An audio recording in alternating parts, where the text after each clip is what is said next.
وہ ہنستا تھا تو یشما کے لیے زندگی کا سفر مبہوت انداز میں ٹھہر جاتا تھا، جیسے اس لڑکی کے اندر سب کچھ جم جائے اور ساری توجہ اس ہنستے شخص کے گرد حائل ہو جائے۔ نہ سانس لینے کا ہوش رہے، نہ آنکھیں جھپکنے کی تمنا۔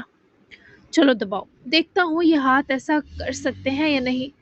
میرے مطابق یہ ہاتھ ایسا سوچ بھی نہیں سکتے بی بی۔ وہ اس کے دونوں ہاتھ اچھے سے پکڑتا، اپنی گردن کی طرف باندھتا، یشما کو خوفزدہ کرنے کی پوری کوشش میں تھا، لیکن وہ اس کی گردن دبانے سے زیادہ چھونے پر خوش تھی۔ آج تو اتنے قریب گھبرائی بھی نہیں کیونکہ وہ سراسر چیلنجنگ موڈ میں تھا۔ یشما کے ہاتھوں کا نرم گرم لمس جاسم نے خود اپنی گردن تک پہنچا کر اپنی کمزوری اس دیوانی کے ہاتھ میں تھما دی۔ جاسم کی سیاہ آنکھوں سے شرارت غائب ہوئی۔ ہاتھوں سے تھوڑا دباؤں گی گردن، میں تو آپ کی کلاس ہی اتنی بری لوں گی کہ آپ کو گردن گھٹتی محسوس ہوگی۔ اتنے اتنے اتنے ضدی ہیں آپ۔ اپنی گھبراہٹ چھپائے ہونٹوں کو ہساڑنے والی مسکراہٹ کا گلا گھونٹے وہ اپنے ہاتھ کھینچنا چاہتی تھی، پر وہ جاسم کے ہاتھوں تلے دبے تھے، ایسا ممکن نہ رہا۔ ٹنٹنا، میں نے ویسے سوچا تھا کہ پارٹی والی ایپیسوڈ ہوگی لیکن وہ آج نہیں آ سکی، اور بھی سین ہوتے ہیں تو آگے چلا جاتا ہے۔ وہ جو کل دی تھا، سنیک دیا تھا، وہ بھی انشاءاللہ کل کی ایپیسوڈ میں آئے گا، اور کل کی ایپیسوڈ واقعی پارٹی اسپیشل ہوگی اور بہت کچھ ہونے والا ہے۔ زارون اور تیمور کیا کرنے والے ہیں اب یہ بھی بہت زیادہ امپورٹنٹ ہے۔ اور دوسرا، سدرا صاحبہ کو ایسی کون سی بات پتہ چلی ہے جو وہ یشما کے خلاف استعمال کر سکتی ہیں۔ تو ملتے ہیں پھر اگلی ایپیسوڈ میں، تب تک کے لیے اللہ حافظ، دعا میں یاد رکھیے گا، بائے بائے۔